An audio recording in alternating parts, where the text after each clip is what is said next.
ರಾಜ್ಯದ ಉದ್ದಗಲಕ್ಕೆ ಪ್ರವಾಸವನ್ನು ಮಾಡೋಕ್ಕೂ ವೀರಶೈವ ಲಿಂಗಾಯತರಲ್ಲಿ ಇರ್ತಕ್ಕಂಥ ಒಳಪಂಗಡಗಳನ್ನ ಒಂದು ವೇದಿಕೆ ತರಬೇಕಂತೇಳಿ ತೀರ್ಮಾನವನ್ನು ಮಾಡಿ ಇಂದು ಶುಕ್ರವಾರ ಭಾಳ ಪವಿತ್ರವಾದ ದಿನ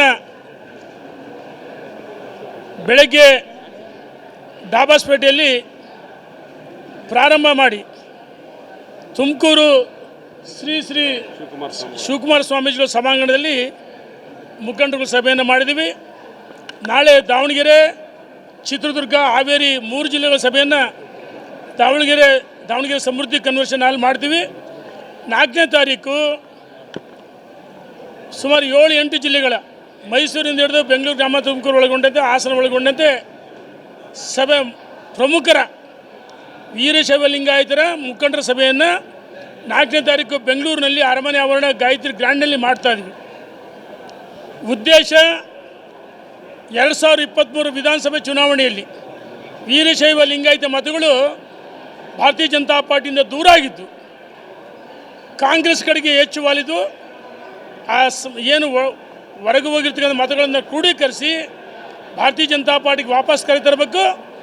ಮತ್ತು ನಮ್ಮ ನಾಯಕರಾದ ಯಡಿಯೂರಪ್ಪನವರು ವೀರಶೈವ ಲಿಂಗಾಯತ ಅಭಿವೃದ್ಧಿ ನಿಗಮ ಮಾಡಿದರು, ಸಮಾಜಕ್ಕೆ ಕೊಡುಗೆಯನ್ನು ಕೊಟ್ಟರು.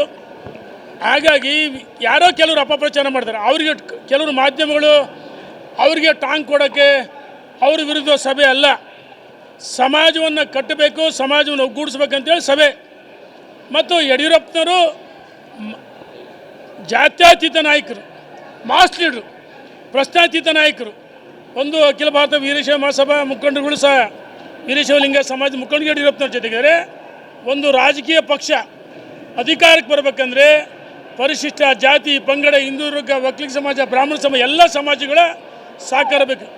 ಯಡಿಯೂರಪ್ಪನವರು ಎಲ್ಲ ಸಮಾಜಗಳಿಗೆ ಸಾಮಾಜಿಕ ನ್ಯಾಯ ಕೊಟ್ಟರಂತರು ಕೇವಲ ಒಂದು ವರ್ಗದ ನಾಯಕ ಅಲ್ಲ. ನಾವುಗಳು ವೀರಶೈವ ಲಿಂಗಾಯತ ಮುಖಂಡರುಗಳು ಒಟ್ಟಿಗೆ ಸೇರಿ ಇಂಥ ಪೂರ್ವ ಸಭೆಯನ್ನು ಮಾಡ್ತಾಯಿದ್ವಿ.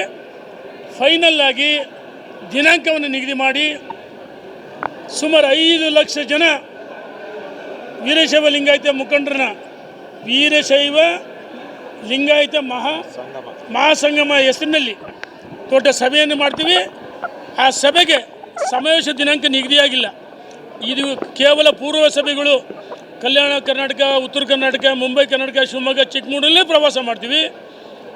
ಆ ವೀರಶೈವ ಲಿಂಗಾಯತ ಮಹಾಸಂಗಮ ಸಮಾವೇಶ ದಿನಾಂಕವನ್ನು ನಿಗದಿ ಮಾಡಿ ನಾಡಿನ ಮಠಾಧೀಶರು ಮತ್ತು ಏನು ನಮ್ಮ ಮುಖಂಡರುಗಳಿದ್ದಾರೆ, ರಾಜಕೀಯ ಮುಖಂಡರುಗಳು, ಮಾಜಿ ಮುಖ್ಯಮಂತ್ರಿಗಳು, ಕೇಂದ್ರದಲ್ಲಿ ಏನು ಇವತ್ತಿದ್ದಾರೆ ನಮ್ಮ ಲೋಕಸಭಾ ಸದಸ್ಯರುಗಳು, ವಿಧಾನ ಪರಿಷತ್ತಿನ ವಿಧಾನಸಭೆ ಶಾಸಕರು, ಮಾಜಿ ಎಲ್ಲರೂ ಆ ವೇದಿಕೆಗೆ ಆಹ್ವಾನ ಮಾಡಿ ಒಂದು ದೊಡ್ಡ ಸಮಾವೇಶವನ್ನು ಮಾಡ್ತೀವಿ ಅಂತ ಹೇಳಕ್ಕೆ